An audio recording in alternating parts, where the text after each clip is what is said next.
I'm a 304. Of course I'm going to tell you 10, 15 minutes and put the timer on for 5. I wanted to add on to the 304 conversation of why we don't see black men, or why a lot of us will say no AA. And it's simply because when you do have the money, you don't think that you need to pay. And what's crazy is y'all are literally at the bottom. You make less money than anybody else. You don't have the degrees. You don't have the jobs. Y'all literally don't have anything offer but having to pay. And the fact that y'all think that y'all are still desirable enough to where you don't have to pay, and you clearly see that even your preference is denying you, is crazy. Black men are in denial about their worth and their value, not only in sex work, but just in society. Like, so many black women are divesting from black men. So many preferences are realizing that it's not black women that are the problem, it's these niggas. Because they're also being left as single mothers. Like, it's not just us.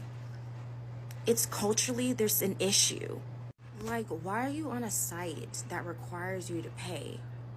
And then you want to act like this is a fucking, like, flea market. If I know that white men and others don't even argue with me about my price, I'm not about to entertain you and justify my rate. And I only ever have to do that with black men. And let's say you finally do get them to fucking say yes. They make the session fucking insufferable because they want to try and nickel and dime and get shit, turn it into a fucking porno. You're not getting anything for free. This is the service you paid for. This is the service you're going to get. But even when it comes to like dating and marriage, I see that black men are not willing to spend money on anything unless it's something they want or they feel like has value in it, like a fucking car or just dumb shit, or their homeboys. It's crazy. Black men are so homophobic. But they are the main ones to do some of the most homoerotic shit with their homeboys. It's very weird. I'm going to stop her right there. We got a few more where she goes in, and I'll link her information below so you guys can check her out. So obviously this is a professional 304.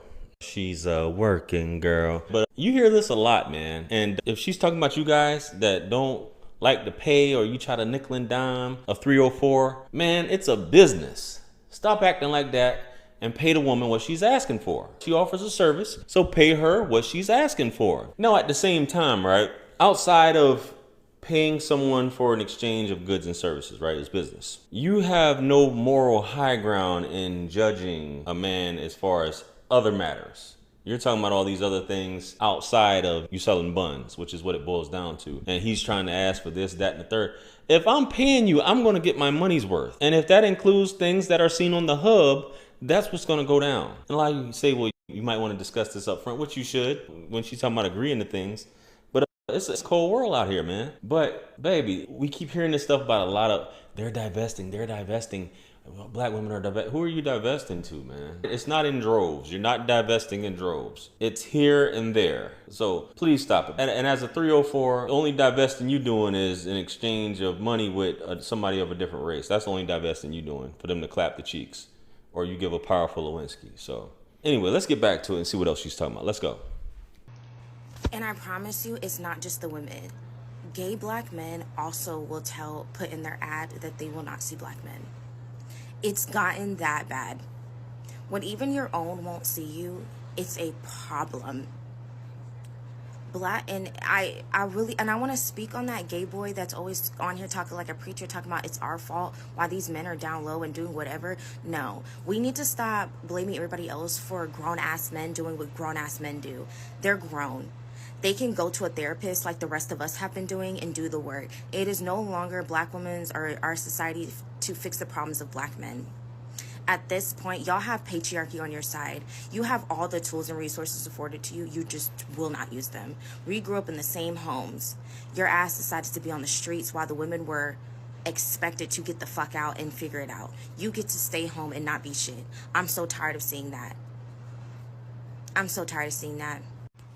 I literally don't see a loss in income by choosing not to see black men because, again, they won't spend the money. And if they do have the money, their budget is literally $100. I'm not doing it for $100. It's like y'all literally have no value to the point where people can refuse you and it's not going to stop or affect their income. It literally, your service, your patronage, like your customer, your clientele does not matter. Like, we do not have to care about having you as a client because that's how invaluable y'all are. It is not just in sex work. Companies are realizing it. They don't want to create funding for y'all because y'all don't even know how to spend the money you have because you're cheap, you're stingy. It is what it is. $100 is a lot of money. Definitely $100 is a lot of money for some buns. So, hey, and if you got these other dudes, we all know when it comes to the world, when you're talking about this, the black woman is viewed as a sexual object. She's sexualized, and even you ladies say that. Of course, they're going to pay or use you and go home to their white wife. It's a fetish. You can play bed wench, and they can do what they do because you're a sexual object, and they go back home to the family. It's not like they're going to take you seriously. That's a completely different story.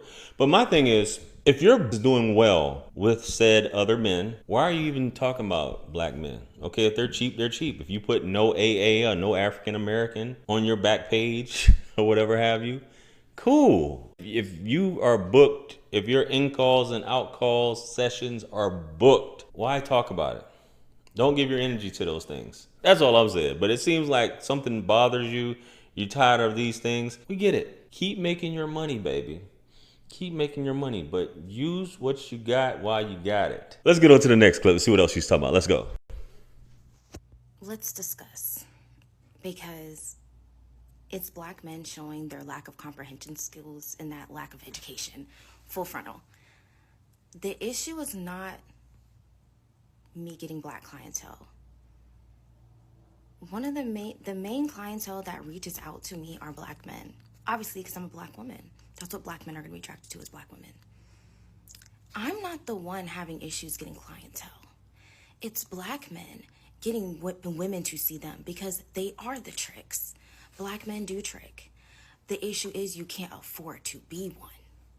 But y'all are the biggest tricks. But you only have $100. You can't be a trick with $100. I mean, you can. There's a bitch out there that'll do it. But, like, not a quality one, right? Not a quality one. And this is what's crazy is y'all are, like, missing the point of the video. I get clientele. I just don't want your clientele. So many comments. Just go elsewhere. Go find some. I don't have to go elsewhere because white men, Latino men, others flock to me. They flock to me because I'm an attractive woman, and me being black does not affect that. It's a privilege, right? To be attractive and to be able to attract anyone, right? It's a privilege, which is why I use the privilege that I have to charge. Why would I give away something for free if I know I can charge for it? That's how high and in demand black women are, regardless of what media and everybody else tells you. And it's crazy, y'all are bringing up statistics, and it's like, you make 4 cents more than black women, and white women still out-earn you.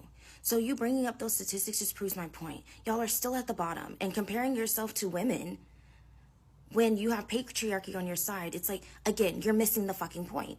You're not helping yourself by stating those statistics. You're just proving us right. And we do better when we marry outside of you. Yeah, when we marry you, the numbers are low. And it's like, I did a video on that once upon a time about what she's saying in reference to black women and white men make more and all these other things like that. But yeah, black men typically do want to be with black women. I'm not going to take that away from you. That's exactly right. And once again, I stand on that. $100 is a lot of money. Some people, that's more than half a day's pay, for sure. For you to say these things, baby, what is it that you want? You saying they're missing the point? Missing the point as far as what? Anybody who compares themselves to what a woman makes, those men don't want to date you. The high earning black men don't want to date you. This for a bachelor party, they use your services just like a white man. He uses your services, sends you on your way. You're not to be taken seriously. This conversation is nothing to really brag about. And it's not to say that somebody's entitled to anything or he should have to pay less or whatever. It's just, I think the comment that said earlier, black men just aren't, at the beginning it said black men just aren't used to paying for the P. That could be true, but all men are tricks. It's not, it's just not black men. All men on this earth, regardless of race, ethnicity, whatever have you, they all trick. Yeah. So let's get back to it. Let's see what else. Let's So many finish people this. in the comments had to show y'all the statistics for black women who date outside the race. Our marriages are more successful when we leave black men alone. Our value increases. Everyone's value goes down when they marry a black man. The divorce rates are higher. Regardless if it's a white woman, an Asian woman, the common denominator is you niggas. And that's why y'all are mad. That's why you have to go on a site and pay, because no one wants to do it for free anymore, because there's no value in you. And y'all think being fetishized, being considered a buck is attractive. That's a win for you. Hyping up the idea that you have to leave the country in order to find some pussy, and they don't even want you over there either. They're banning you. They're denying you at the border. I don't know. If every other race is putting no AA in their ad, if you're getting stopped at the border, if statistics show that they go down, what does that tell you? I don't really have to explain myself, because the comments speak for themselves. The numbers speak for themselves. My bank account speaks for itself. My clientele speaks for itself. I don't have to care what black men think, and that's the problem. Y'all do need to care what people think about you. You do need to care, because you're not going to fix the problem if you're in denial that there is one, right? How are you going to get better if you're denying that there's a problem? You're just not.